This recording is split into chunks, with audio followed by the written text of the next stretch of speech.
Hello and welcome to the MyWhoosh Sunday Race Club. With 4 race starts, we're going to start with our Category 4 riders, then 3, 2 and 1.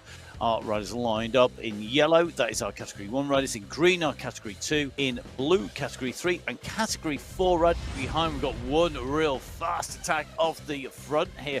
And looks like Phil Grace getting a fantastic start out of the gate. Moved by Alpino, has triggered a response by Christian Maglio. That's on the right-hand side of your screen. Left-hand side, we're seeing moves again being made in the Category 1 race. Really interesting to see how this pace is spreading this group as the attacks come again, and you can see the stretching of the group, the coming back. It's like an accordion. It's stretching and it's coming back, and it's stretching and it's coming back because the pace on the front of this is staying high. They're about to make the catch. This is the first catch of the day being made.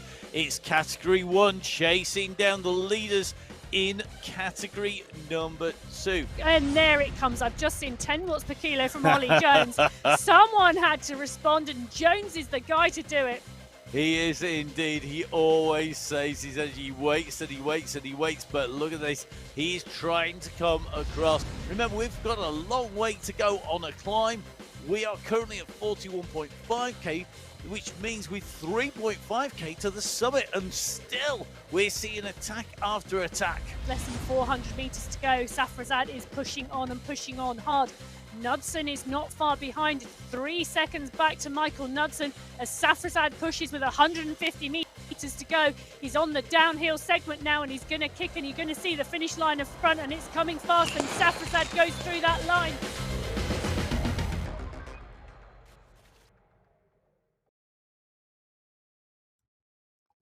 Hello and welcome to MyWhoosh, to the Sunday Race Club, to qualifier race 2 on the 8th of January 2023. My name's Matt Payne. I'm going to be bringing you all of the action in our men's race today. I'm joined in the studio by Emma Martin. Emma, we saw a fantastic qualifying race number 1, and gotta say, the action came thick and fast with some real classic counter-attacking and then attacking over at the top. Yeah, good morning, good afternoon, good evening, wherever you are. We did indeed see an amazing qualifier number 1. The racing was fantastic in all 4 of our categories. And we move on to race number 2. Indeed, and it's a long month as well because, of course, we have qualifying right up until the very last week. We're in Australia. We are on our favourite hilly routes because, by goodness, it's hilly, isn't it, Emma? It is indeed. So 45 kilometres of racing today with 703 metres of climbing. And as you can see from the graphic on the screen in front of you, there's 3 Category 4 climbs today on this course. Those Category 4 climbs are 2.4 kilometres in length with an average gradient of 4.5%. But that is so deceptive. That first small kicker tops at over 10%. Whereas the main climb goes up over 15, 16% in places.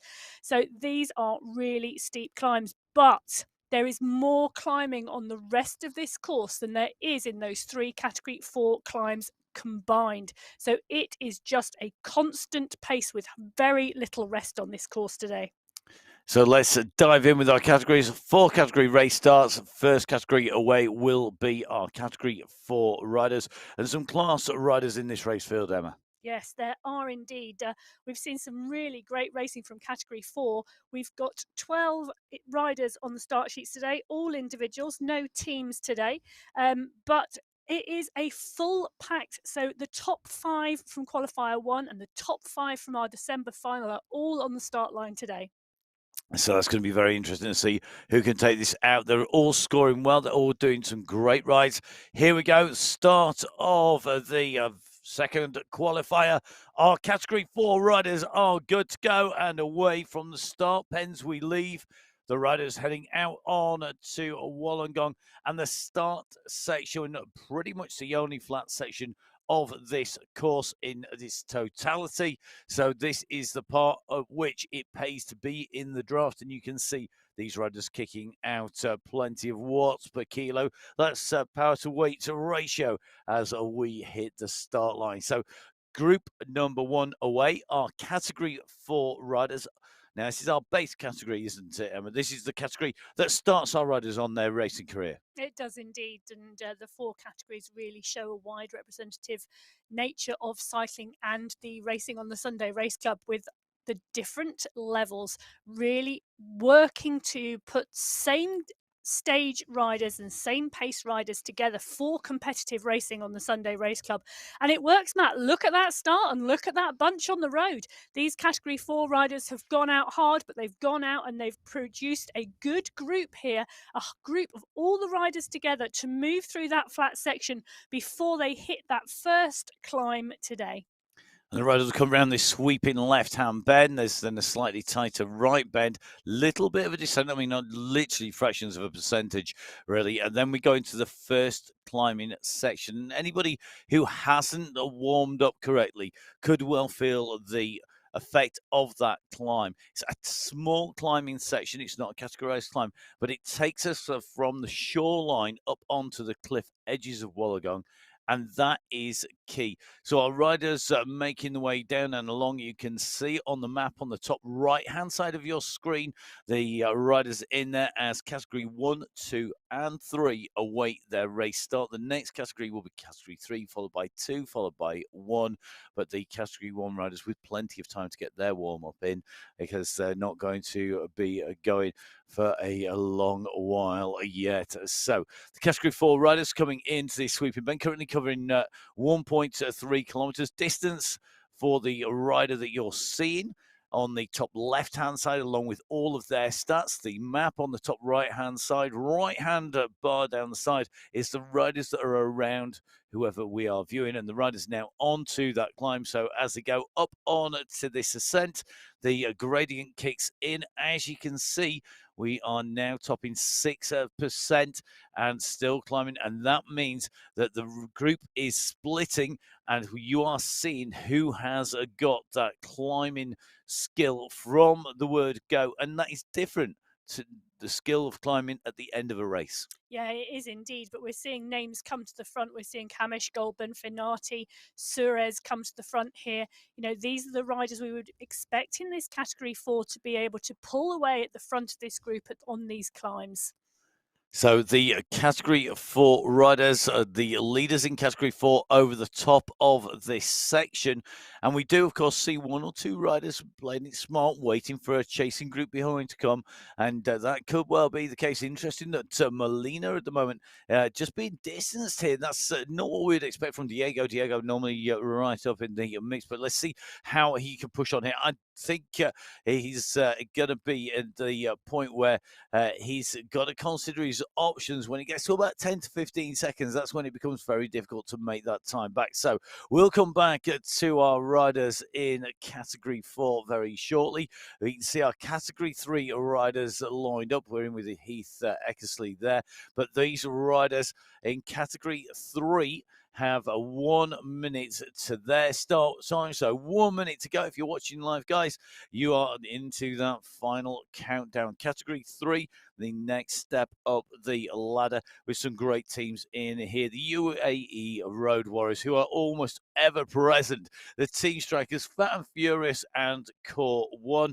And probably Fat and Furious, the name that describes my riding style the best. And definitely the riding some of the other riders in the field, but there's some really good riders in this race category. A big race field. It is a big race field today. So category 3 today, 35 riders on this start sheet today. And again, the people we would expect to be here, those winners in December finals, as well as the riders who took the qualifier race number 1. So again, it's going to be a really good race today.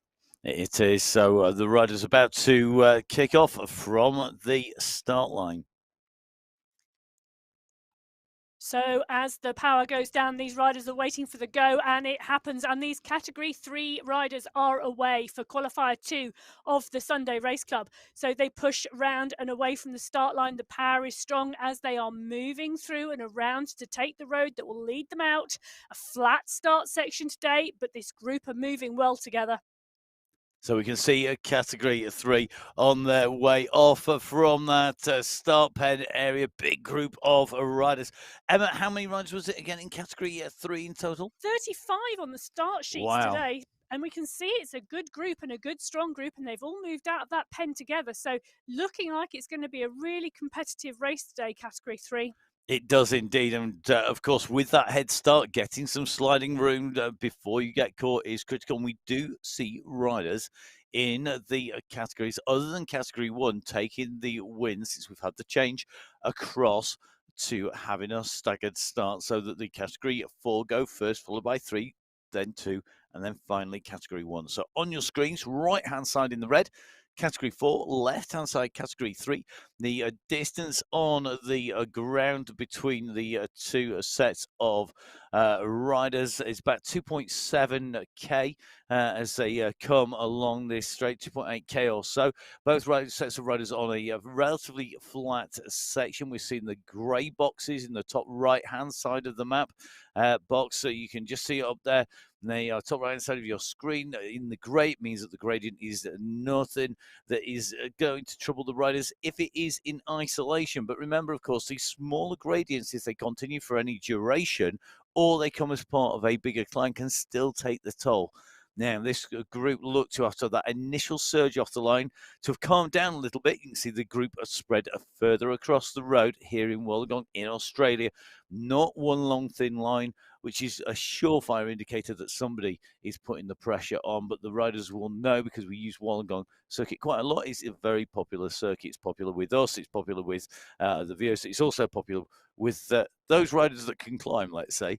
That it is a great aggressive racing circuit. It certainly produces worthy winners, but these riders will know when they take a right-hand turn, they are going to be on to this climb. So the gradient starts to kick in.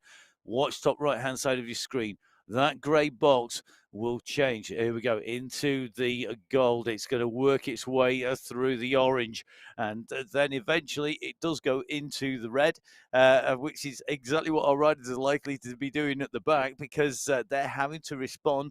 And if you don't have the climbing prowess of somebody like Cameron Dadson or Mark Dadson, who both have some very, very good climbing skills, we've seen time and time again, then you're going to be in trouble. And we see this in category 3 probably the most. At the start of the race, you get to see these attacks off the front. People like the Dadsons, people like Parisi, Simeo, always on the attack, trying to accelerate away, trying to break this up and really make this race tough from the word go. Yeah, they do indeed. And we often see that here. And you can see these two riders moving away now. They are around 3 seconds clear of the chase group, but we've now got a chase on behind, because Simeo and Lopez and Parisi have seen the danger, and they're now pushing down. Simeo putting out nearly 5-6 watts per kilo to close that juncture, because this is a key point of the race here. You know, this is where these riders could go away. They are strong enough to work together, and they could really make a difference here. So Simeo and Parisi really not letting that happen, and really now coming across and closing that gap. And it's looking like, from the top right-hand corner of the screen, that the group are now coming back together again, as they do indeed snowball over the top to catch the two Dadsons out front, and to really bring that group back together again after that climbing section. And it's one of those key things, isn't it? When you see a rider go down the road, you've got to make the decision. Do you go? Do you wait? Do you let somebody else do that work? There are some riders you just do not want to let go anywhere. And even if you're risking bringing the rest of the group across, you've got to make that chase. However, I'm sure those riders who were initially chasing, people like Parisi, were looking to get a breakaway working of maybe 4 or 5 riders, rather than a group of maybe 8, 10, 15 riders. But you're going to see those numbers come whittling down very quickly because of the nature of this course. This is not a course that lends itself to group riding. On the ascents, on the descent, it does, and on the flat. However, they are over relatively quickly time-wise compared to the time spent ascending on this course. It's always the case. You spend far more time going up the hill than you do going down, sadly. You do, and it is a constantly changing course. This Wollongong route, we talked about the 3 category 4 climbs, but the distance between those climbs is, the gradient is constantly changing. And in some parts it might be short, but it's very steep. And it does indeed stretch the group. And we saw that very, very clearly with that first climb on this route today, with those category 3 riders and the impact it made. But that group all came back together again, and there are those options for this. So We are just jumping back in with our category 4 riders now, nearly 6 kilometres into this race, 10.5 minutes of racing complete. And this group are pretty much all together as we look at that group riding together along the street here. And a little bit of a push on the front. Pace is a little bit higher on the front than it is on the back, but we would expect that because at the back of that group, those numbers are going to be green. So currently, we're in with Mendoza here. The wattage numbers have just indeed turned green there as Goulburn, we've just flicked Goulburn.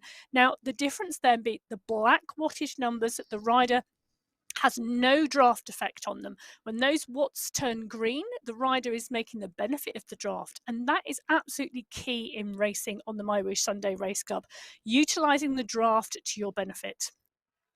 Dropping back in with category 1, it's looking like Mark Dadson has gone again. Dadson has not wanted to stay in that group, and it's a large group of category 3 riders today.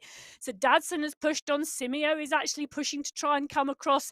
This could be a break of 2, but we're looking, and actually Simeo seems to be bringing that group back with him. So Dadson has attacked, but Simeo has pulled that group back as he goes over the top of Dadson and carries on the climb, and the rest of the group follow through. Well, this is shaping up to be some great racing. It makes me want to be right in the middle of this because you're seeing the attack, you're seeing the response, you're having the group dynamic. And with an aggressive race like this, it's going to be really, really fun to watch those moves. It keeps you so engaged in the race, and the miles, kilometers tick by. They disappear off underneath. And you know that you've got to be absolutely razor sharp on there. You're so in the moment, sat in that group. That is racing, and that is why it's so great. These categories so close together. Look at this. Dadson again pushes. Simeo puts a response in. We're on a climb here, so you're seeing the differences in performance. And Simeo just puts a little bit more of a squeeze on here as he goes over the top of Mark Dadson. And if you look behind, you can see the groups are opening up. The gaps open, then they close. They open and close. That accordion effect that you saw Emma talking about in the rewind is a really good. And it really is concertinaed up and outwards, and we'll see just how many references to musical instruments we get in commentary today, maybe that you actually can't press. But I tell you something, at the end of this, somebody is going to be howling like a set of bagpipes, that's for sure. Yeah, well, Simeo and Dadson are really screeching now because they are pushing on hard as they try and take this gap away from this group behind. They've got 2 seconds at the moment, but Parasi is pushing on. Martinoli and Lopez aren't having any of it, and Duke is there too. These guys have brought this group back together again, and this is really hard and fast racing today. Well, there's a danger, isn't there, that if you attack too much, you're going to be in trouble. You're then going to get caught, and then you're going to go out the back. So you've got to gauge that effort right. Category 3 is cracking today. Already really busy. Category number 4, they are also moving quickly. We're seeing breaks, attacks, and it being reformed. You can see 50% of our race categories already in action on the right of your screen. We're on just over 1 minute to go, 1 minute 15 for our category 2 riders, over 6 minutes for category 1. They get the nervous weight. They know that they are being given the most work to do if they want to take that overall win. And remember, of course, on qualifying, the prizes are per category in individual prizes, top 5 in each category. In the finals, the prizes are for our teams in addition. So big payout at the end. Now, in with category 2, our team, the UAE Falcons, are once again in with us. Hamed, Tanaji, Ramethri, and Rinosh. No surprises there, but another big field, even bigger than category 3, I think, Emma. Yeah, so 36 riders on the start sheets today in category 2. And some really noticeable names again in there. So we are seeing Kranich in there, Maglio in there, Cadiz is in there, Spratt is in there, Angarita is in there, Tysalis is in there, Tom Gakes is in there. These riders have all had top 10s and are regularly strong riders. So again, really looking forward to racing in category 2 today. Yeah, Wolf, Spratt, Cadiz. Who's going to take this away? So with category 2 riders, we're about to take to the start. Away they go. The start is critical. They've got to get into this bunch. They will not want to be left behind, to be swept up by our category 1 riders who start at 5 minutes after. This is the key moment. They've got to kick on hard here and stay with this group. and it's better to go slightly too hard and go off the front than it is to be left behind in the dust of these riders here in Australia in Wollongong for qualifier number 2 in January. It's qualifier 2, it's category 2, away and racing. Yeah, and that is some size of field today, as we can really see that stretched out at the start. The fastest furious at the front of this group are really trying to pull it through. The rest are trying to hang on because they know the pace will come back a little bit once this start is well and truly underway. Well, no surprises to see the acceleration here. These riders are riding very, very well all season. And we are now into that part of the season. If you're in the Northern Hemisphere, where we're about halfway through the winter period, most riders have spent plenty of time on their turbo trainer, on their static bike, who have been out there. They've been getting those kilometers in. They know how to race, they know how to ride. In the Southern Hemisphere, well, we've got our really keen and committed. Maybe in the center, of course, if you're near the equator, well, you're going to be trying to keep out of the heat indoors, riding indoors quite regularly, I'm sure, having been out there in the UAE just recently. That 41-degree heat is absolutely scorching. It's about keeping cool, but wherever you're riding and racing, jump on, get on the Sunday Race Club. If you've not had a go, make sure you download the rules, have a little look, make sure you know what you got to do in terms of verification, because we check all of our riders on the way through with some really innovative AI, as well as the human checks on there as well. And at the moment, you can see these riders put in a great performance, and again, moving very quickly. Look how quickly they've come up onto this climb, Emma. They are really shifting. They are indeed shifting, and the size of this group today is really keeping the momentum of the pack rolling just before they come onto this climb. It's going to be interesting to see what the first climb does to this pack, because it's a large group and it looks like we've got a push off the front like we saw in our category 3 races, and we've got a response coming from the right hand side as they push on up that climb, and we've not got a lot of riders dropping off the back of that group at the moment. I think it might be likely that it all comes back together again, but we are definitely seeing a stretch on the front in category 2. So category 4, category 3 are well down the road. Category 2, though, are working very hard up over this climb. Again, that characteristic attack. Are we going to see the same from category 1? I would put you a lot of money on it that we do. In fact, I would almost want to guarantee it now, just looking at these names in this mix who are really starting to push. You've got people like Spratt, Giuliano, Rodriguez, Maglio up here, Ospina in, Mancini as well, and Garita coming through, Tortoretto. It is the usual suspects, pretty much. It's not quite a line up against the wall and pick out your favourite, but I tell you something, you'd be hard-pressed to pick out a favourite out of this lot, because they are riding so strongly. And, of course, this is not, of course, that is the same result time and time again, because it depends on how it's ridden as to who is strong and where they are strong. So 3 out of our 4 categories on the road. Just category 1 left to come, and head out from those start pens and head out into the course. So category 1 teams, the UAE clan team, with the Yorkshire Pudding Express, Swedish Candy Canes, and of course the Danish Pavlovas squad.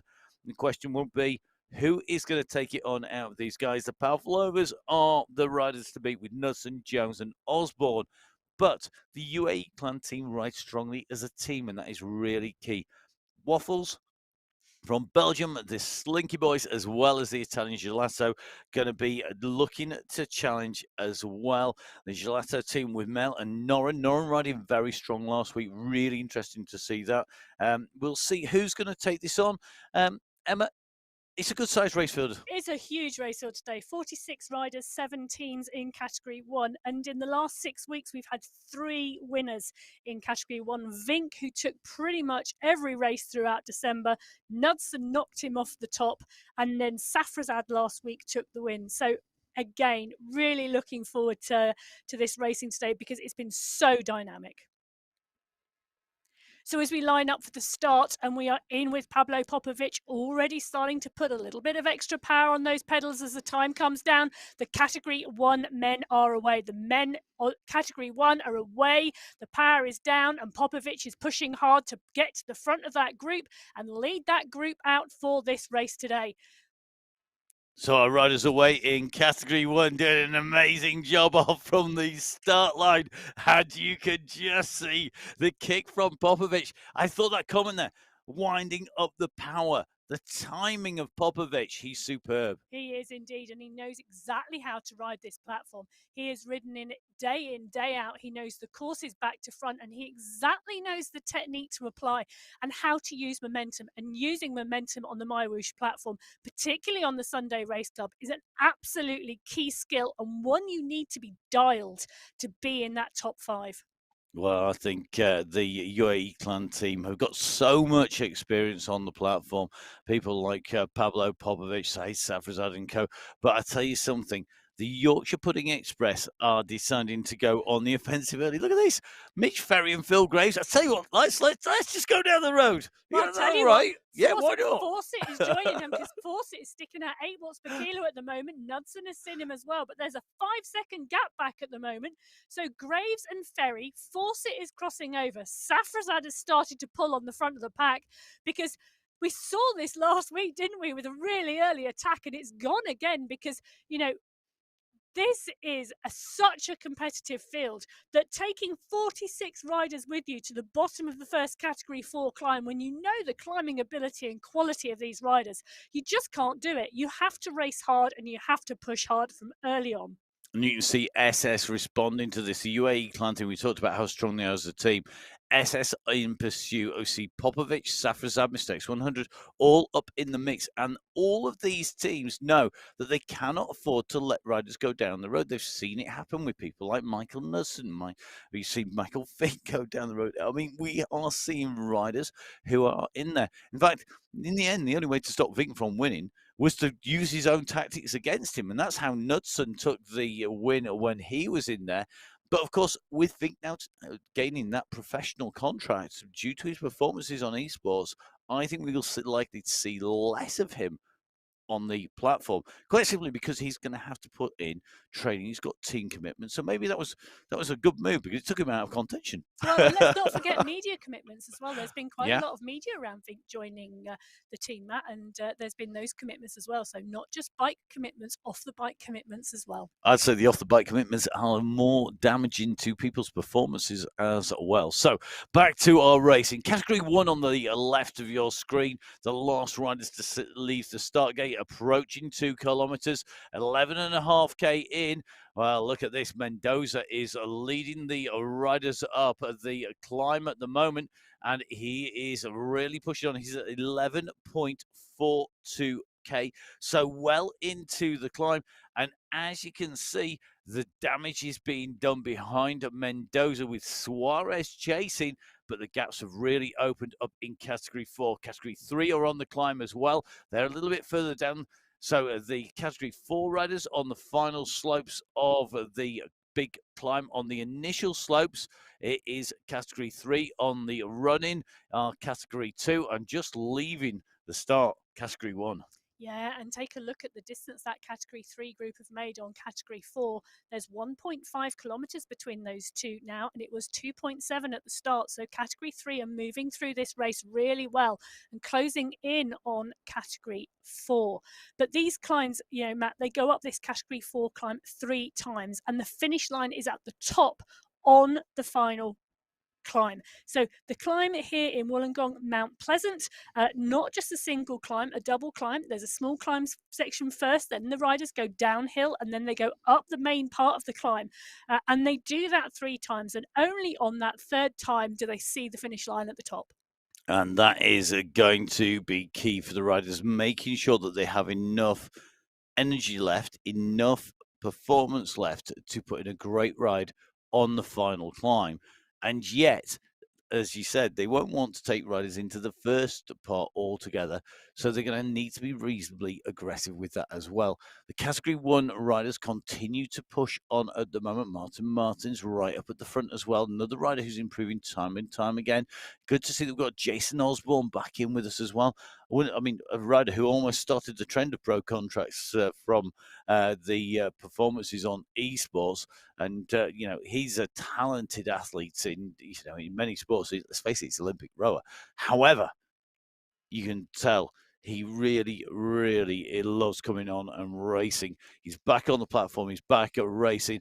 And once again, the summer race season for the getting over. He's back in. Yeah, so as we are in with Osborne, this group of Category 1 are all back together again.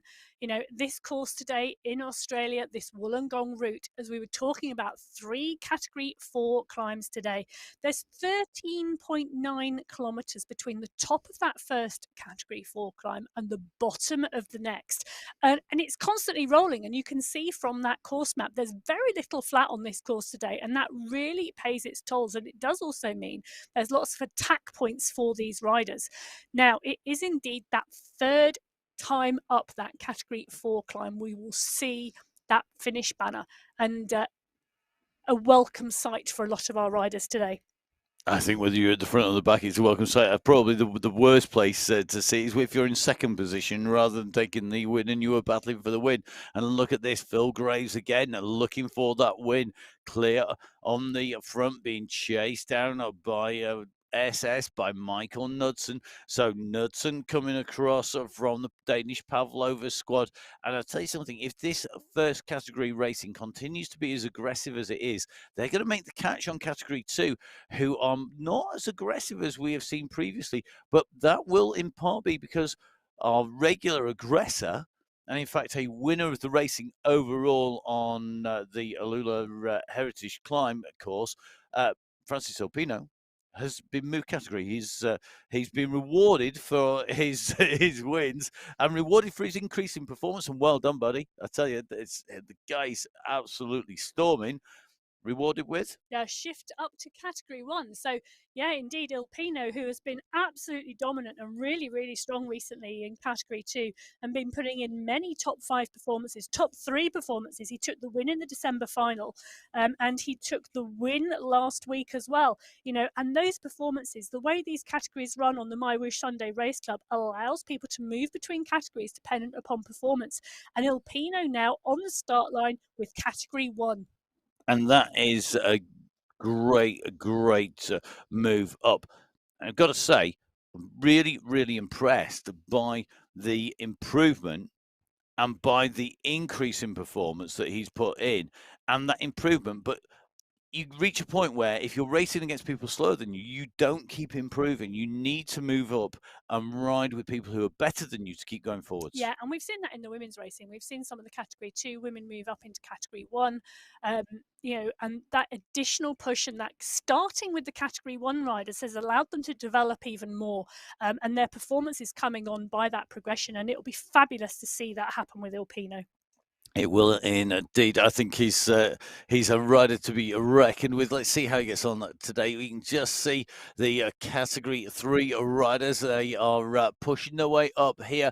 They are about to catch the back of the Category 4 riders. In fact, they've already caught a number of them already on the way through. Heath Eckersley, who we're in with at the moment, that heart rate up at 171 beats per minute, keeping those revs high. This group about to catch Carrillo, but the leaders in Category 3 have 8 Category 3 have 8 Category 4 riders in front of them. They do indeed, as we are dropping back in with Mr. X100. You know, this pack is now moving really fast and really well. Nearly 6 kilometres of this race now, distance now covered. We are seeing the odd rider drop off the back of this Category 1 pack. So it is slowly whistling itself down. But really strong riders in here and really pushing on.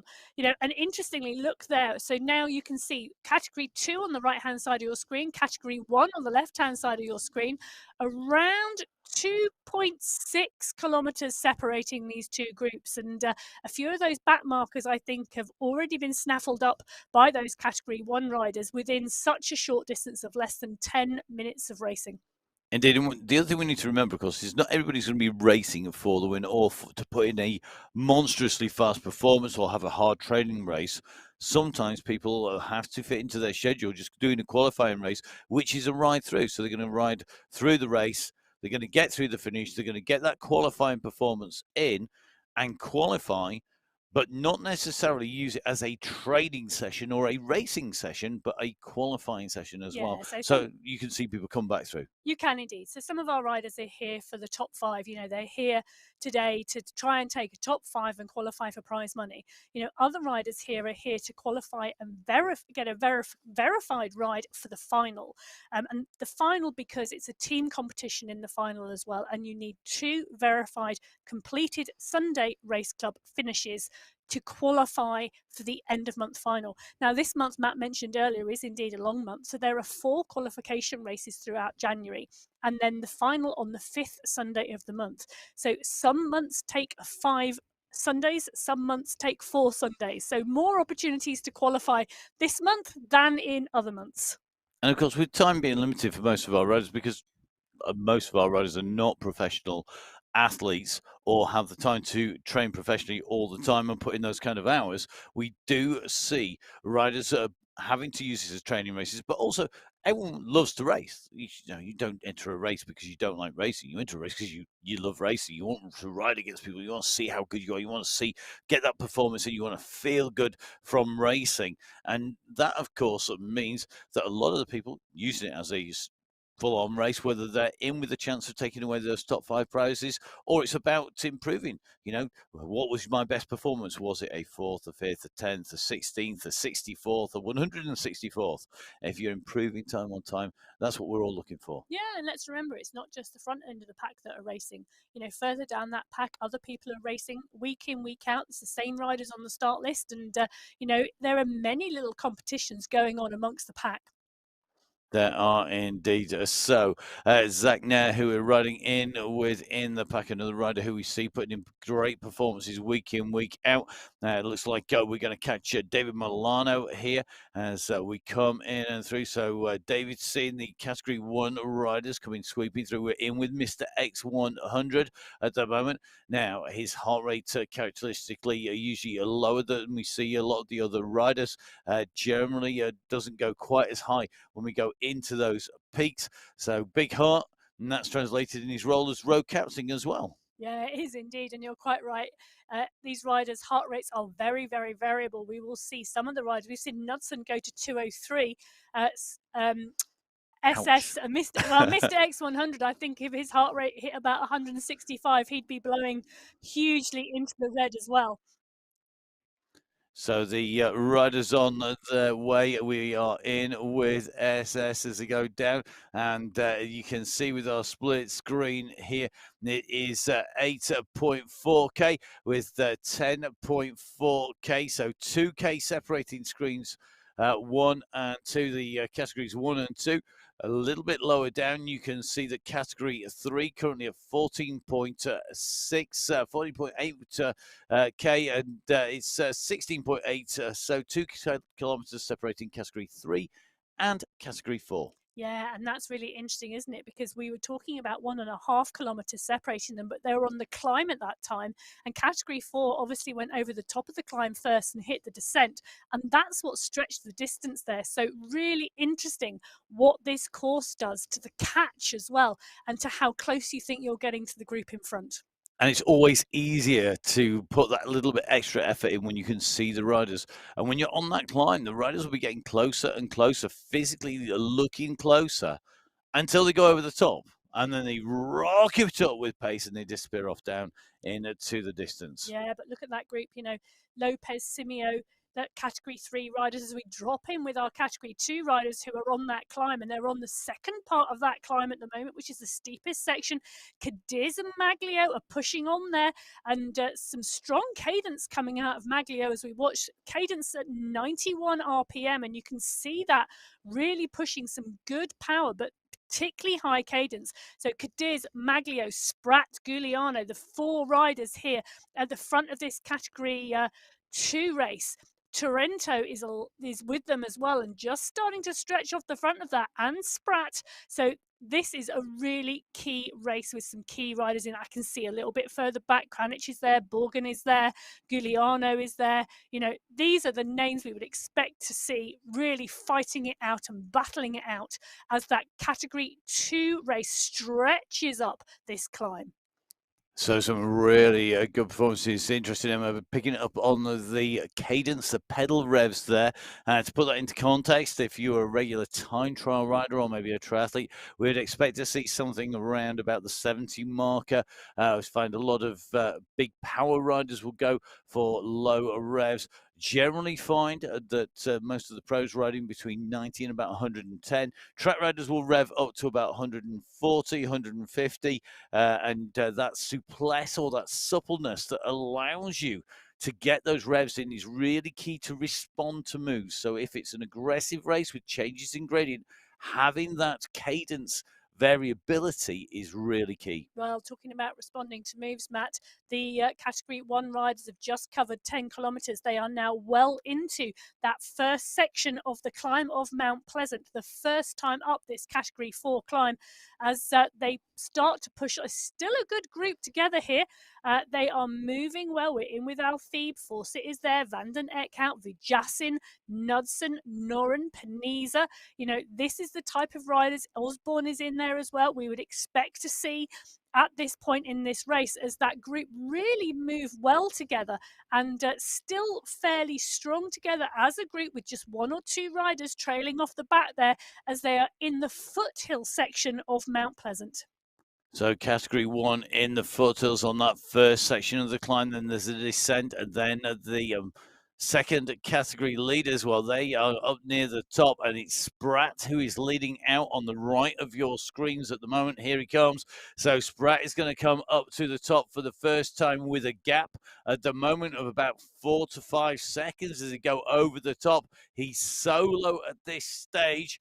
There are two more ascents of that climb to go. We finish up the top. This is the group coming through. Krasnich, Maglio, Bogran, Toretto.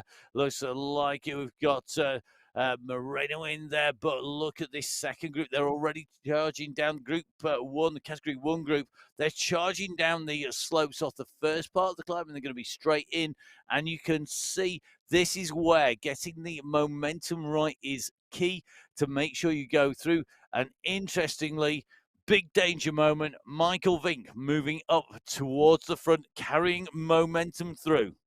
Yes, but Noren is riding really strongly. Knudsen is riding really strongly. We've seen some classic performances from these. Safrazad took the win last week, you know, and that was a big final climb there. So really strong riders in this group. Osborne is in there too. Fawcett is having a really good ride today, but hasn't been around for a little while, I imagine, on a training block, and that is obviously showing in his riding today.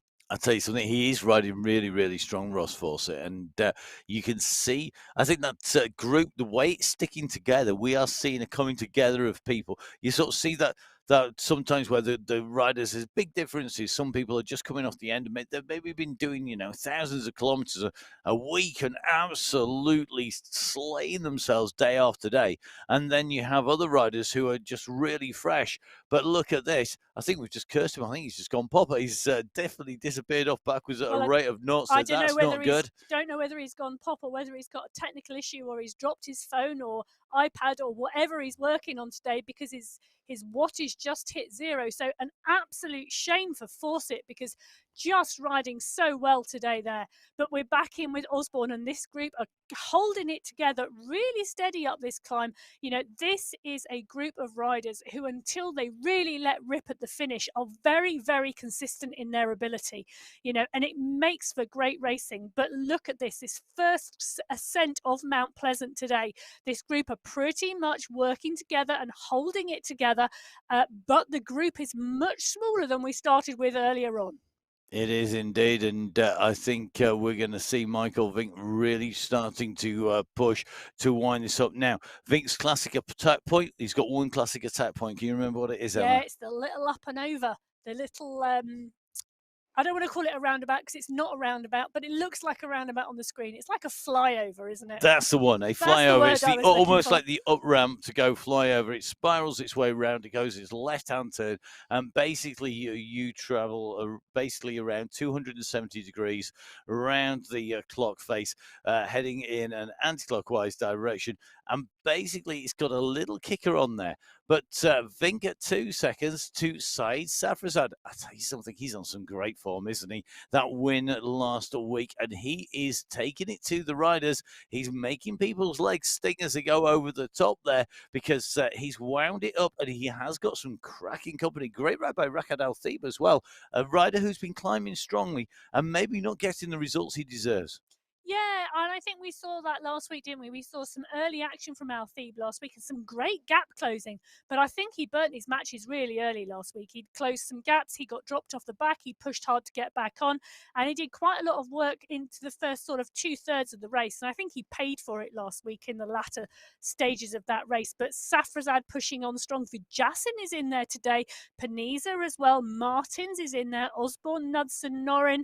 So some really strong riders again, pushing hard here as we see the front again, just a bit of a stretch here. And lo and behold, it's Michael Vink making a bit of an attack on the downhill today. So careful, you've got to watch, haven't you? Because you can't just assume the downhill is a recovery when you've got the likes of Vink pushing 7 watts per kilo on the descent. And that descent, it is a real tough point. If you get distanced here, because of the speed the riders are covering the ground at 70 kilometers per hour plus, they're traveling quickly. And once the gaps open, as you can see, they open very fast and they're long. So whilst the time gap up to the group in front is only 2 seconds, that distance is huge. The riders are out of the draft and they're having to work. And surprised to see Mr. X100 and Pablo Popovic, I think, in this group on the road here. They're going to have to work to come back, and SS as well. So the UAE clan team here, they need to not panic. They need to trust in their road captain, I think Mr. X100, to bring that group back in. He is a past master of knowing when to work to bring groups back and to time it right to get contact. So that's the left-hand side of your screen. Right-hand side of your screen, Nicholas Spratt continuing to push here. We said he was going to go kick over the top and look to accelerate away.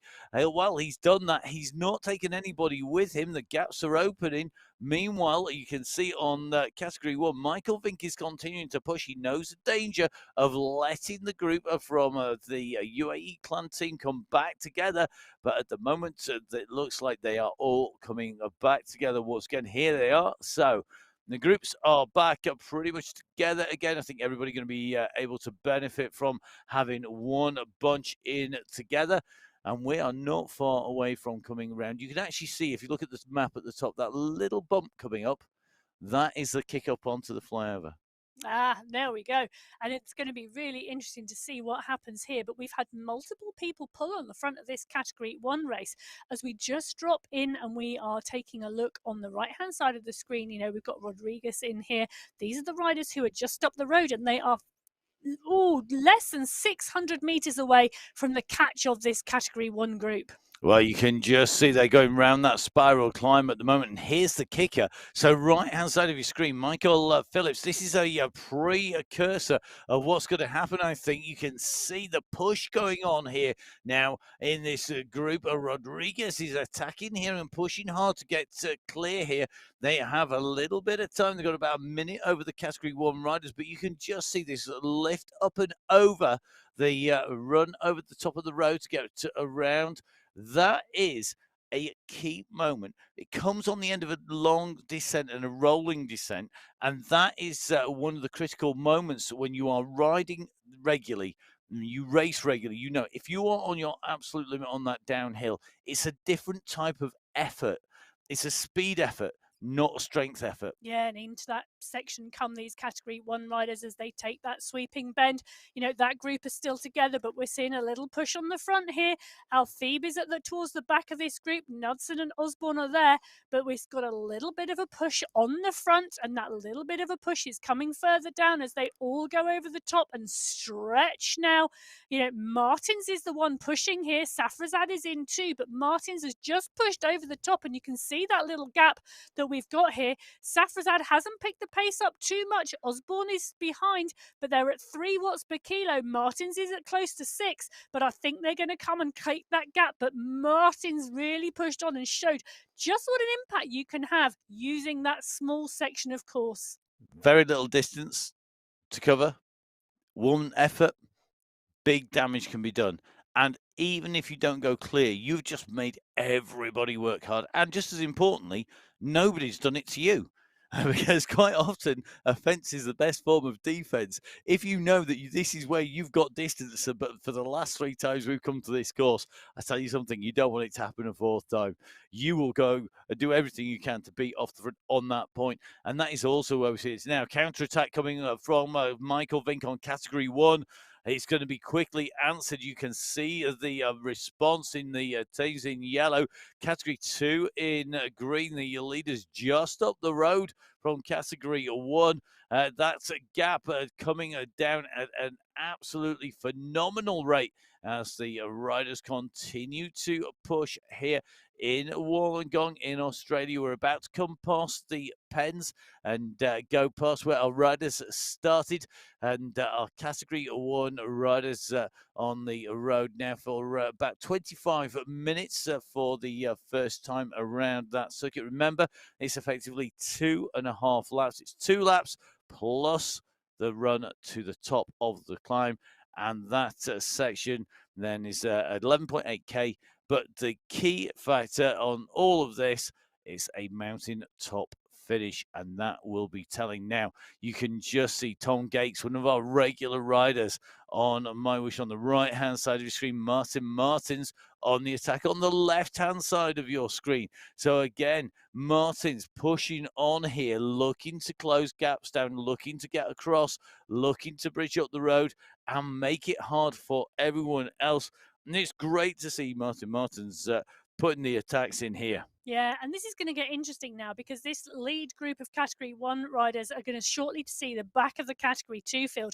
But, you know, there's some good riders in the back of that Category 2 field, and it's making me question tactics today. So Phillips is in there and Angarita is in there. Now, Phillips has moved up from Category 3 to Category 2, but Angarita has indeed been in the top 5 quite regularly of that Category 2 race. So I'm starting to think whether these are some different tactics coming into play. So we've seen Spratt go off the front in the Category 2 race and make an absolute charge for the finish line. But Angarita has sat back, and I'm wondering whether Angarita and maybe even the likes of Gakes are waiting for this Category 1 race to come past Matt, and they are going to jump in and allow them to have had an easier start to this race today.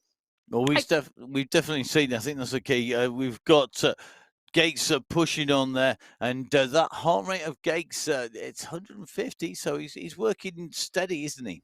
Yeah, and that's what I mean. A steady start to this race for these riders today with the ability to jump into that Category 1 race and let that Category 1 pack close the distance to the front of the race, which they will do if the timings are right today.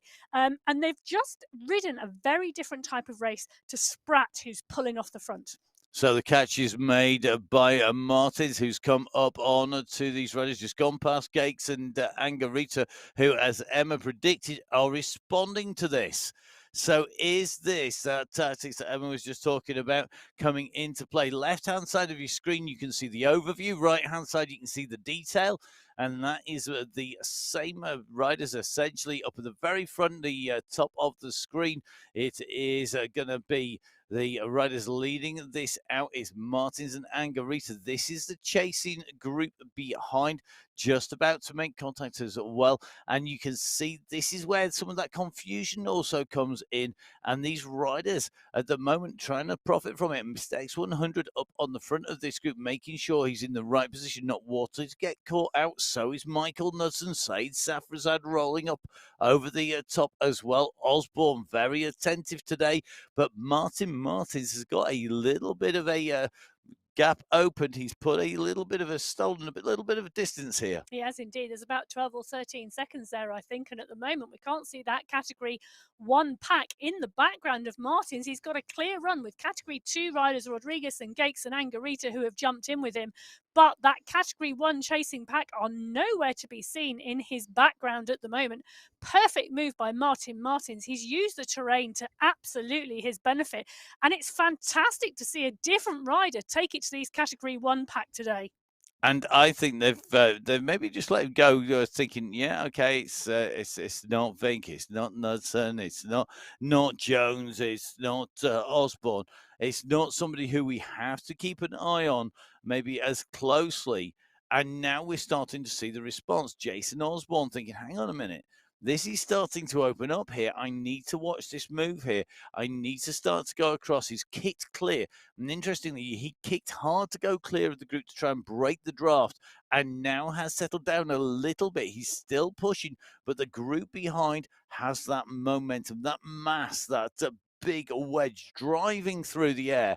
And I think they're going to pull him back here without expending too much energy.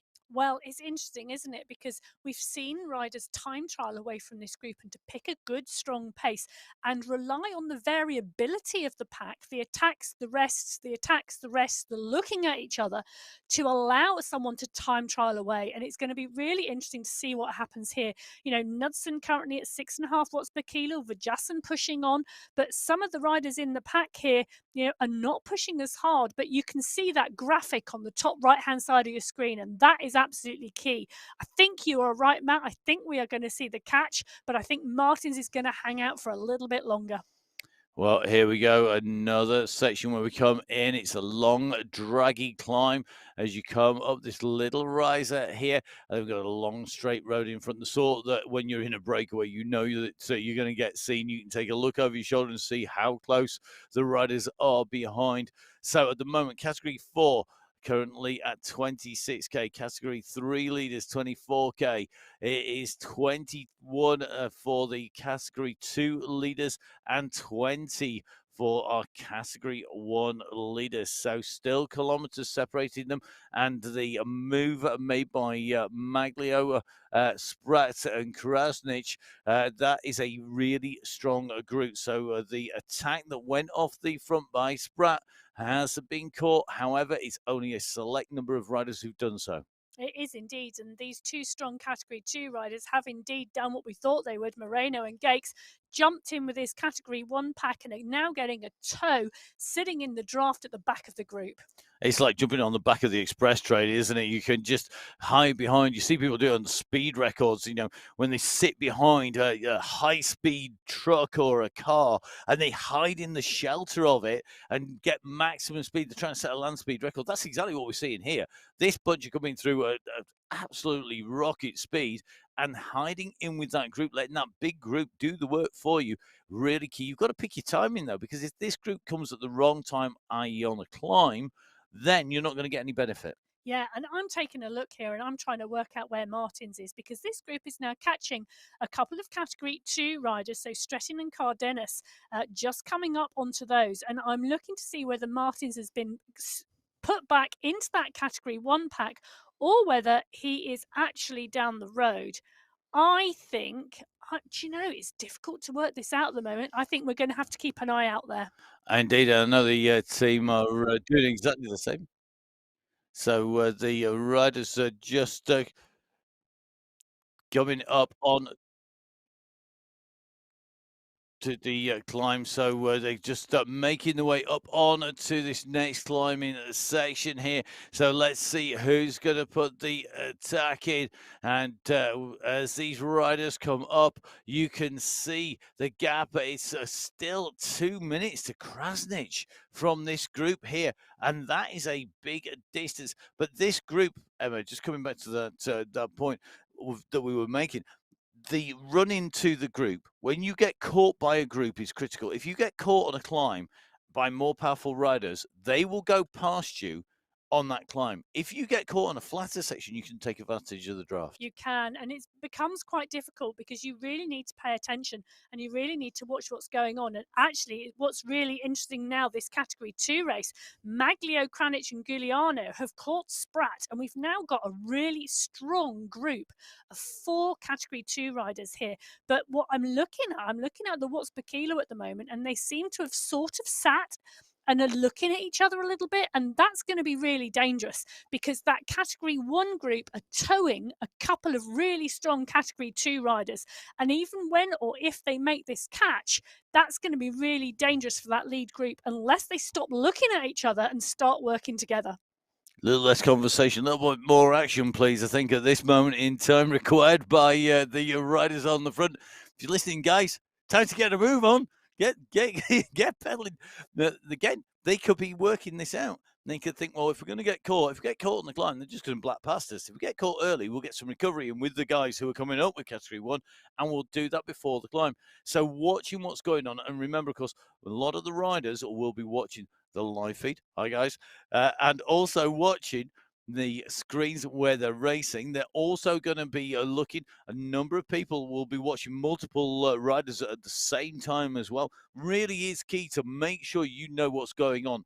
Information is key, and that's what's great about MyWhoosh and racing on the platform. There's so much information available to the riders that if you are a thinking rider, you've got extra tools at your disposal to work out what's going on.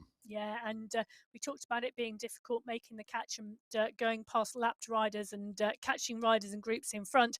And we'd lost Martins for a short period of time and were unaware of what had gone on. But Martins is back in this group now and has clearly been caught. So now we've got this Category 1 leading group with a number of Category 2 riders now jumped in this group as they've moved on, all working together at the moment as we sit in with Knudsen. You know, Knudsen is there, Vink is there, Nair is there, Alfib is there, Moreno is there, Martins is there, Paniza is there, Osborne is there, SS, Mr. X100. This group is all back together again and rolling really nicely at the moment as they move towards that 26.1 kilometre mark, which marks the second ascent of Mount Pleasant. So over half race distance complete, heading into that second ascent of Mount Pleasant. Should have an "un" in front of it when you go ride it. I've ridden this regularly. I know how hard this climb is. Not in the wonderful surroundings of Australia, but in the Pain Cave, surrounded by acoustic studio paddles that could absorb the screams from my legs, telling me that I was going way too hard. It was way too steep for somebody as unfit as I am. Well, it's not too steep for our riders today because our Category 1, Category 2, Category 3 and Category 4 riders are all making light work of it. As we're looking at the fact that our Category 4 riders and indeed our Category 3 riders are back on that climb. They are indeed. Category 4 on the second section of the climb, Category 3 on that first section of the climb once again. And look at this, Mendoza with that gap has continued to push. He's got the distance. Categories 2 and 1, there's still a fair way out from the start of that climb. And you can see that whilst they're close together, they are not close to categories 3 and 4 at the moment. It's going to be a long way in when they make that catch. It is, but we're going to see a bit of a catch coming up soon because this Category 1 pack is moving really fast and there are a few more Category 2 riders in front of them and only around 300 metres in front of them. They're going to go round this right-hand bend and they are potentially going to see that group somewhere up the road in front of them. It's not too far and that is the next catch I think we're going to see on this road today. So here we go. You can just see the riders coming around this slight right-hand bend here in this group. And again, a push on the front, starting to stretch out the riders. They've gone from being a blob, a bunch, a peloton into a breakaway group sort of fractured that has got strung out. And again, we're seeing that stretch, that stringing out of the riders as the accelerations come. Jason Osborne closing down Michael Vink. Vink ever aggressive as we would expect.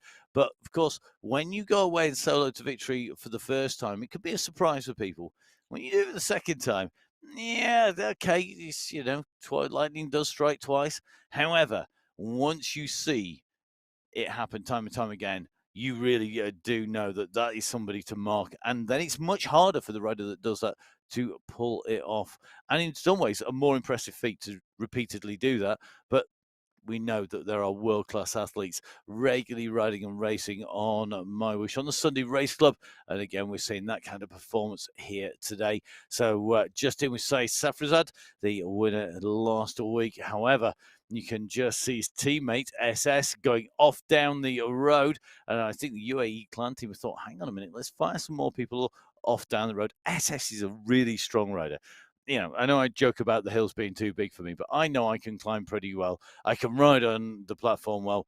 But this guy gives me a proper kicking whenever I've been out on a ride with him on the platform out on MyWhoosh. He's really strong and regularly used by the team to work hard on the front. Yeah, he is indeed. And I think what we are seeing is week after week now is Project Beat Michael Vink, because Vink took so many wins in a row. We are starting to see different riders attack and go out front, and we're really seeing a dynamic move to the front of this peloton.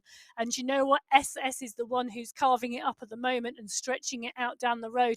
But we're not seeing much of a response from the group behind at the moment. The group is still sat all over the road. There's no counter-attack coming through. So SS is currently having it his own way as he pushes on the front here. I'll tell you something, a great English phrase, make hay while sun shines. That is the one. Whilst the sun's shining, go out and make some hay, because my goodness, he's moving and he could make hay today. He could get himself right up there, get some distance on this group, and don't discount him from, taking a win given the right circumstances. But we are still, remember, away from the start of the climb. We're just about to hit the lower slopes as we come in here at 26.4, and you can see SS's can see the group in front, and the leaders in category 2 are going to get caught by the leaders in category 1 right on the lower slopes. This, I think, will give the advantages, we've said, to that group that are coming up, to the category 2 riders in with group 1, right, with category 1, rather than being leading at the front. Yeah, so some very different tactics from our racers in category 2 today, and it's going to be really interesting to see how they pay off and who benefits from those different tactics as this group of category 1 riders come into the base of this Mount Pleasant climb for the second time today. We can start to see them sweep up those green jerseys of those category 2 riders ahead, and we can start to see on that top right hand screen, I was almost going to call it the mess that is the chase and the catch and the pack, because riders are all over the place, and we're starting to see a category 1 rider just get distance. And in fact, that's Martin's just being distanced from that pack at the moment. So Martin's the rider that's paying for that attack now as we come onto the foothills of this climb, and as we start to hit 9.5%. As these riders move through, we're also seeing these category 2 riders struggling now to stay with this category 1 pack. But one rider has gone clear on the front. I think the riders have responded. You can just see the 3 leading riders that came in, Juliana in here, over the top of the first section of the climb. So category 2 riders, the leaders have responded. They were almost caught. We saw some of the riders in there get caught, but with 3 riders gone clear over the top and gone away. Now that is telling. So category 2 leaders have got a little bit of a march on category 1 leaders going over. It's surely a matter of time, but that timing is going to be key. Category 1 race is fast, it's aggressive, and it's about getting momentum right today. Cadiz are coming in for category 2, joining our category 1 leading group once again. But that is the brief pause, the rest in the middle of what is a fearsome climb. We're on to the second section now. It's longer and it's steeper, and this really is going to separate out these riders. Osborne pushing hard, Knudsen up there as well. You can see the front of the category 1. They're pushing out big numbers. The heart rates are starting to ascend as the riders gain height. So do the numbers tick up on the heart rate, as does the watts. Look at Jason Osborne at 500 plus watts from Osborne on this climb. Yeah, Knudsen, Osborne near Al Thebe pushing on and pushing hard at the front of this category 1 group, coming through and passing category 4 and category 3 riders. They've got their sights now on the front of the category 2 race, which is just up ahead. But Spratt, I'm looking at that thinking, Spratt, on this climb, that Nicholas Spratt can climb because he's pulled away from those other category 2 riders. So Giuliano has just been caught with these other 2 riders in the front of that Category 2 race. Sprat is still out, but that Category 1 pack is coming. Sprat is Oh. really working hard now to try and stay ahead, but Althebe is pushing 8 watts per kilo. Knudsen is at 7. Osborne is there too, and they are pushing hard to make that catch. This is going to be interesting. Come on, Nick. This is where you need to keep it rolling. We love somebody who takes the racing on and goes for it. He timed that. He knew they were coming. Sprat, Giuliano, Krasnich, and co. all knew that they were coming. They were being chased. Nicholas Sprat is looking to get to the top, but he's still got a couple of sections. Look at this response coming from him. The revs have gone up. He's at 92. I think he dropped a gear, booted the revs, and this is the chasing group. He's in the company of people like Michael Knudsen, Michael Fink, Pablo Popovic, Lionel Vujasi, Noren in there, Panizzi in there, Van den Eek out in there. And Sprat, what a ride. The banner is just up ahead. You can see it on the map on the right-hand side. If he can get over the top with this group, he is going to be in prime spot to take away top spot in the Category 2 racing. He has got to work hard now, and he has got to make this absolutely like the finish line of his race to stay in this group for as long as possible, because if he can get to that yellow banner, which is in the sights ahead of them, he is at the top of that climb, and then he can join the descent of this group with the Category 2 pack behind. They are not with this group at the moment. They have been dropped on this climb, and Sprat now has to absolutely push hard and push really hard to try and stay with Mr. X100 over the top of this climb. So here we go. Mr. X100, the past master of getting the catch made. He is in there. He's got SS's teammates. So it's in the UAE clan team's interest to chase and to catch. Nicholas Sprat's gone over the top. He's distanced a little bit from these two. He needs to get in. His chance of getting in with the leading group is with Mr. X100 and with SS. They are trying to chase to the back of the main pack of Category 1 riders is off the front. Rakad Althebe, taking advantage of the gap he opened on the top of the climb, is going clear on the front. So we have two chases. We've got the big pack of Category 1 riders chasing Althebe, and then we've got SS, Mr. X100 and Nicholas Sprat trying to catch the back of the group. Sprat, of course, a Category 2 rider, but I think he's missed the boat. This gap has opened. The effort he put in up there was phenomenal on the climb, but it may well have just been just that little bit too hard, that little bit too far, because you can see the time gap behind. But one thing he can't afford to do is give up. He needs to keep pushing. This is his time. He's still got 17 seconds on those chasers from Category 2. So he may not have made the juncture with this Category 1 pack, but he is still substantially clear of those Category 2 chasers. So actually, he just needs to pull himself back in and apply himself now to that time trial to the finish. So as they are chasing behind, Rakad Althebe being caught back by the chase from Jason Osborne and Pablo Popovic. Saeed Safrazad in the mix as well. And you can just see Althebe is just dangling there, just out in front. There's next to nothing there. And that group now, I think they can pull him back at any time, because Althebe has got the climbing legs on him. But one rider on the flatter sections against what looks to be about 7 riders chasing. The advantage with that 7, particularly those 7 riders. Yeah, so actually, I'm going to correct you there, Matt. It's actually 8 riders. Oh, good job you're counting, not me. But it is indeed. So 1 rider now out front, 8 riders chasing. And then we've got a little bit of a gap back to these two, Mr. X100 and SS here. They can see the back of that group ahead, and they are pushing on to make that catch. So that 8 could soon become 10. And then we would have 11 riders clear in this Category 1 race.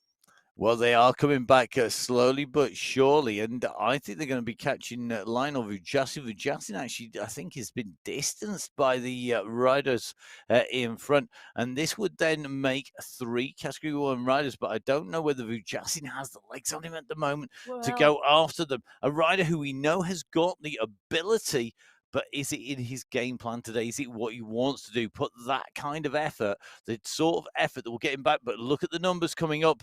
Vujasin has seen these two coming through, a bit like Sprat did. He tries to kick to go with them, but look at the numbers. They rocketed up to 6-7 watts per kilo. They dropped down to 1.5 as he realized he hadn't got the timing right. And these 2 riders the only two I think with a chance of getting back in with that leading group of category 1, which is still fracturing in front. It is not static in front of these two riders. That group is still dynamic and breaking and reforming. So this race by no means decided. We're at 2/3 of race distance, near enough. As we come in to the slight turn, we're going to go into this hump, the spiral upwards. Here we go.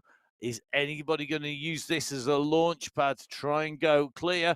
I think we are going to see a push, but I think everybody wise to this part of the course and trying to respond to everything that's going at the moment. Safrazad, Osborne, and Vink up at the front, but they've got plenty of company. They have. They've got company from Knudsen and Popovic, and Knudsen is just shy of 10 watts per kilo at the moment, as SS and Mr. X100 are looking as though they are not going to make the juncture here. Interestingly, Matt, we saw the category 4 lead riders on the road not long ago. They are 3 kilometres in front of this pack now. So 3 kilometres separating this category 1 race, which is fast and furious, to the very front riders on the road on the race today. Well, that is a distance that could come down. Remember, we are coming around to complete our second full lap from the start. But of course, we have to climb to the finish to complete the racing. Yeah, and we've got 4 riders at the moment, 5 riders at the moment now at the front of this group with a small gap back. So Vink, Safrazad, Althebe, Osborne, and Knudsen. Then a small gap properly to Popovic and Noren. In fact, I think that gap is going to close.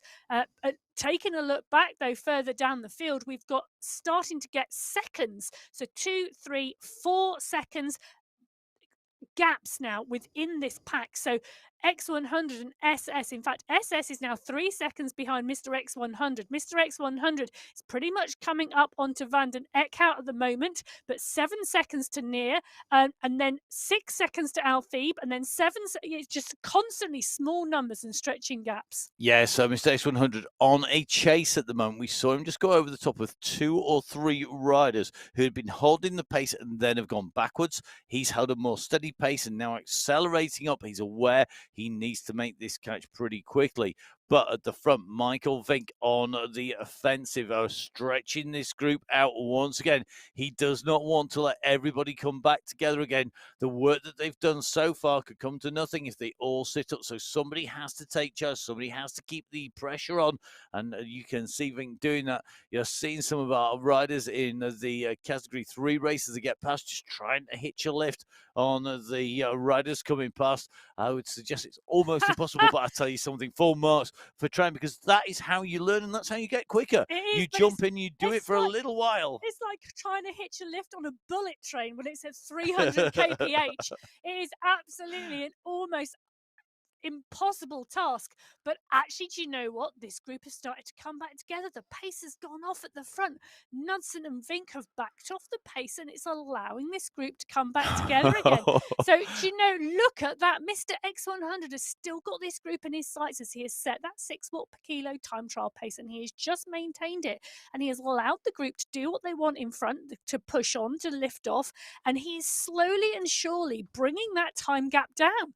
So now that time gap's at 4 seconds to the group of Safrazad, Noren, Knudsen, and Vink. Come on, this is where he can do it. He's coming close. He's just got to get those last few seconds. Come on, big push. He's got to get there. If they keep this attacking and yo-yoing, it means he's got a chance. So this is where Mr. X100 has to push. I mean, what an effort. He's lifting those watts per kilo again. He's lifting the power up. Look at that. He's hitting nearly 500. It's just 600 watts. But Vink has gone off the front of the group, and whilst we're watching X100 trying to close it in, Vink has attacked off the front, 7.5 watts per kilo, 568 watts coming out of Michael Vink at the moment. Osborne is in second, watching the thing and trying to push on to close the gap, but Vink has moved, and now we're starting to see a chase from the group behind. So X100 has caught the group, and they've caught the group just as the attack has gone off the front.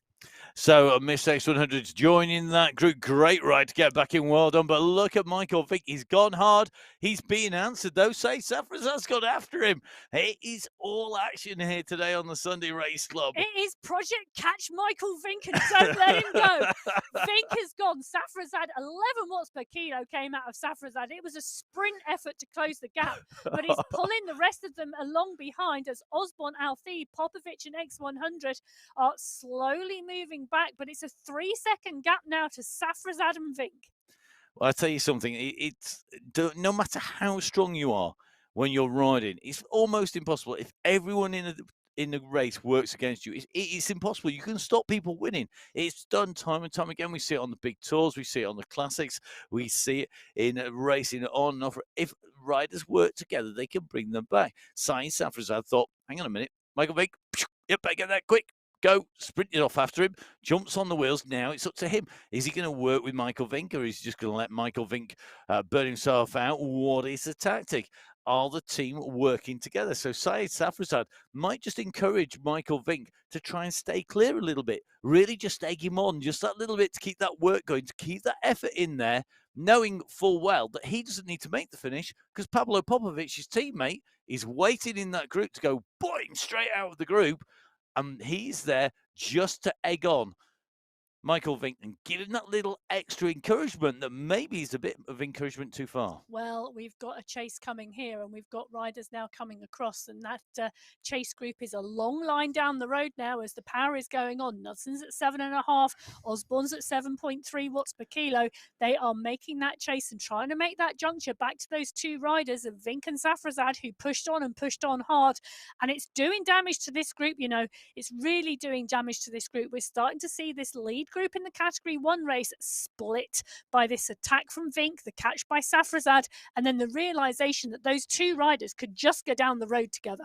Well, just taking a look on the right-hand side of your screen is Ledor Mendoza and Michael Suarez are back together again. They are at 37.53k, so they are still a kilometre in front of our Category 1 riders. But I tell you something, Mendoza and Suarez have been working really well. The Kamse's behind and has been distanced. Dadson, Parisi, and Lopez and Simeo also in that group. There are still double digits worth of riders out at the front of the race in front of our Category 1 riders. The Category 1 riders are working. It's splitting. It's reforming at the moment. So Safrazad and Michael Vink still up the road and chasing. You can see Osborne, Popovic, Knudsen are chasing hard. They are 3 riders. And Mr. X100 has been distanced from that group into the group behind as we see the peloton or the pack, what's left of it, be split into 2s and 3s. And I think this is a good move by Saeed Safrazad to go with Michael Vink at this stage, because as it's broken apart behind, it's not left a cohesive chasing bunch. It has left 1s and 2s, and that means that they're on far more equal terms. And if you were being told you were riding with 1 rider to the finish, who is going to guarantee to give you the best chance of getting there in front of everybody else? It's Michael Vink. Well, you know, we've seen fantastic performance from Michael Knudsen recently as well, particularly really strong climbing. So let's not forget we do have more climbing in this race today, because we will finish on that final ascent of Mount Pleasant. It comes at 42.6 kilometers. So you can just see Michael Vink say Safrazad, the pace of that attack going past our Category 3 leaders, Mark Dadson, Andres Restrepo, Bruno Simeo, being caught and passed by the leaders. So Category 3 riders have held off the chasing bunch to over 37k. So Kamse Eckersley being passed with Dadson, Parisi, Restrepo by Michael Vink and Saeed Safrazad. The rest of that Category 1 group also catching at least 2 riders in front. As you can see, Mark Dadson, he's going to do that same tactic that we saw from Category 2. When you get caught, try and go with them, and it gives you a chance of staying clear. Look at Dadson, you see, he's jumped in with them, and now he's working with them as well because he wants to stay in there. He does not want to go back to the group. This is a chance to hitch a ride, but look at the pace of Saeed Safrazad and Michael Vink. They are distancing Dadson, and I think that is a massive Category 3 rider to stay with a Cat 1 rider. of that distance, that speed. Very, very hard. But I tell you something, this race has caused so many riders to have a hard time out there today. It's so dynamic, it's moving so quickly, and we are not even into our final climb yet. We're not, and catching a lift on a flat section or a downhill is one thing. Catching a lift as you're about to go into a climb with two Category 1 riders is another, because that's where Dadson came a cropper. But there's two more riders out front on the road, and they are around 700 meters clear of Safrazad and Vink at the moment. So Suarez and Mendoza are two leading Category 4 riders, are leading on the road today. They've 1 hour and 18 minutes of racing for these two riders as Mendoza starts to push and starts to kick and tries to distance Suarez. But these two riders are the riders who Safrazad and Vink now have in their sights. Well, interesting tactics there by Mendoza. He may well just want to stay out a little bit longer. These two have been taking chunks out of each other. They've just been taking a nibble, taking about nothing decisive as yet. Nobody's landed that killer blow. But they now have to think about what are they going to do. Do they think that they have a chance? If you're a good climber, you might have a chance of staying with these riders on the climb, but it's highly unlikely. As Emma has just said, the best chance of jumping in with the rider is when you're on a descent or when the speed is really high on a flat or downhill section rather than on a climb. But this is really good riding here. I mean, we are seeing riders like SS Distance by Mistakes 100, who is again winching his way back up into the next group of riders up the road who in Category 1, separated by the leaders in Category 3 who are in the blue. So a quick reminder, Category 4 in red, 3 in blue, 2 in green, and 1 in yellow. Yes, and it is indeed. And we're seeing those Category 1 riders now spread all over the road. Norin is further back. SS is a little bit up the road. Zach near. Mr. X100, there's 12 seconds separating, 5 seconds. This group are absolutely decimated in this Category 1 race today. Vink and Safrazad, 1 and 2 on the road together, pushing on strong, coming up to 40 kilometers of this 45-kilometer race done. And we hit the base of the final climb at 42.6K. That's the start of section 1 of that final climb, the final categorized climb up to the summit. Behind our two leaders, Said Safrazad and Michael Vink, Knudsen, Osborne, Popovic are working well. But then it's Mr. X100. This man's having more comebacks than status quo at the moment. He's on his way back time after time. He gets distanced, he gets knocked down, he gets back up again, and he's chasing again. You can only think what would have happened had he had he managed to go with that leading group. Well, I think the thing is Mr. X100 is time trialing his way to the finish, regardless of what is going on around him. He's pretty much got to that stage of the race. He got dropped from the group, and to make the catch, he decided to stick at a time trial pace, and he is now just doing that. And it's working for him because people are blowing in that group, and he is just riding past them, but he is riding at his own pace rather than having to respond to everybody else, because it's the responding to everybody else where you burn your matches. And so many people have burnt so many matches in this race. We don't have many left. It's no good coming to the final climb and not being able to light the burdens because you haven't got any matches left. You burnt them all up. You've got no way of firing anything at all.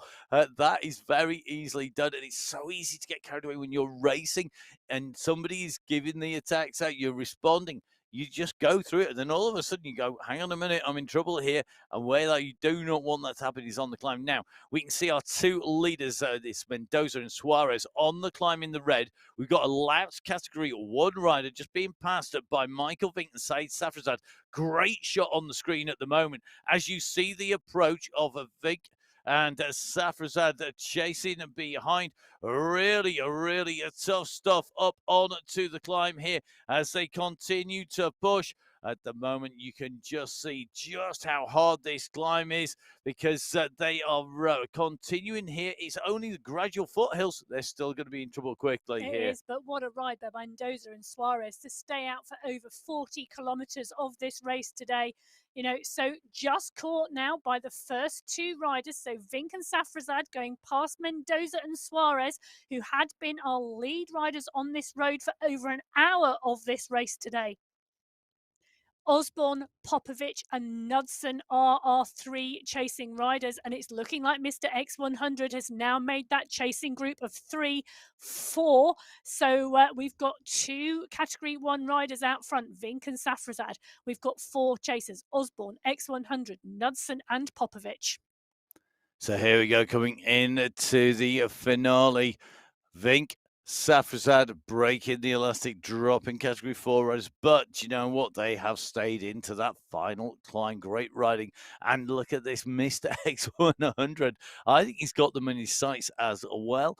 Pablo Pompovich, Jason Osborne, and Michael Knudsen have been caught by Mr. X100, as you said, Emma. He's time Just trialing his way to the finish. wonder whether he's got his headphones in and like a blindfold or something, or mirrored, you know, like visor, and he's just in his own world of pain there, just trying to chase on, and then he's just sort of gone past people without realizing. Because I tell you something, it's great right here, and it's going to help the team because, of course, you've got Pablo Popovich, you've got Mr. X100 and SS in the mix, and right up the road, Saeed Safrazad, the UAE clan team, riding smart again. Yeah, so Vink and Safrazad 1 and 2 are 22 seconds clear of this chase group, and it is now coming out to around 300 meters on the road as Vink and Safrazad push on at the front, and we've got a chase group of 4 now, X100, Popovich, Osborne, and Knudsen, 4 class riders in their own right, but they are now 300 meters behind our lead 2 of Vink and Safrazad. So here we are, the final climb, the final time up Mount Pleasant, and the riders beginning to hit those foothills at the front of the race. Mr. X100, Pablo Popovich, Jason Osborne, and Michael Nussen, the 4 riders chasing the 2 in and looking to take away prizes. Remember, there are prizes for the top 5 riders in the race categories. There are 6 riders in contention for 5 prizes basically at the moment. Let's see who's going to take that out. But remember, that's the same with all of our categories. All our riders are looking to take away prizes here. Qualifiers, 5 prizes for each individual rider in the categories. But it's team prizes when we come to the big finals at the end of the month. Really looking forward to that. So let's see who is going to take this out. All 4 categories coming into the conclusion of the race, and the leaders of all of those categories into the last 5 kilometers of racing, with the leaders of category 1 well on the way on to the climb. Category 2 currently sitting at 40.9k, 42.5k covered for the leaders of category 3, and 43k still clear of category 4 is our category of category 3 or our category 4 leaders. Whew. Put your teeth in. Wow. So here we go, into the final climb, on to the first slopes. These are the chasing riders, but look at that time gap, Emma. 27 seconds, nearly half a minute separating our 2 leaders from this group behind. Yeah, and these 6 riders off the front of this category 1 race are all strong climbers. They can all climb this really, really strongly. So I am not expecting to see this group of 4 catch the 2 at the front unless Vink and Safrazad start playing cat and mouse with each other and really messing around. I cannot see this group of 4 catching them. I see the 1, 2 go to Vink, and then the rest of this group of 4 have got to sort themselves out for the minor places. Well, you can see Saeed Safrazad here just chasing. He's going to use that momentum to get a little bit of a launch on Michael Vink here as they come down through. But I think he backed off there just a little bit. He's got a gap, though, coming into the climb. He's running. And remember, he took the win last week. Is he going to be able to do that? Vink has got to choose his moment to wind this up. Where is he starting to wind? He's winding now. 7.3, 7.4, 7.5 is what we're probably going to see as a consistent pace, but he's got more in the tank if he needs it. Can he close down? I'll say Safrazad will say be able to take it 2 victories in a row. Vink is onto the wheel. This is going to be mano a mano for the final run to the line. They've still got some big distance to cover, and the chasers are now coming on to the same section behind them.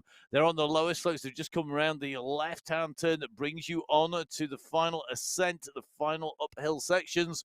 However, Vink and Safrazad leading, and Vink now starting to pull a little bit of a gap of response coming from Saeed Safrazad, and behind Oh, it's starting to split once again. It is indeed, as Osborne and Knudsen are pushing close to 10 watts per kilo. Popovic and X100. Ace to X100 is now 8 seconds back. So it's Knudsen, Osborne, Popovic, the three riders who are now going clear for third, fourth, and fifth place as Vink and Safrazad push on. And Vink, I think, is going clear because Vink must have around 500 meters left to go. So here we go. It's all going to happen in the last few hundred meters.